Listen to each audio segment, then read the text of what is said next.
நாங்க தாழ்த்தப்பட்ட மக்கள் அப்படின்னு யாரு சொன்னது? அதுக்கு ஆதாரம் இருக்கா? அப்படி ஒண்ணு இல்ல. ஒரு ஆள் முடிவு பண்ணத மத்தவங்க எல்லாம் ஏத்துக்கிறாங்க. பூசாரி, சடங்கெல்லாம் முடிஞ்சதுக்கு அப்புறம் என்ன வேணும்னு என்கிட்ட கேட்டீங்க. இப்ப நான் அதை சொல்லலாமா? சொல்லுங்க. அப்படின்னா அந்த சின்ன பொண்ணு வந்து எங்க எல்லாருக்கும் பரிமாறட்டும். ஐயோ, வந்து பரிமாற.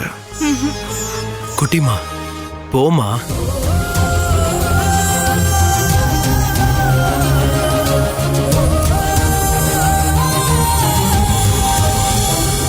பேர் என்ன? குட்டி. குட்டி அம்மா. இங்க இருந்து சடங்கு நிவர்த்தி பண்ணிட்டு கிளம்பும் போது மனசுல வச்சுக்கிறதுக்கு ஒரு இனிமையான நினைவு வேணும்.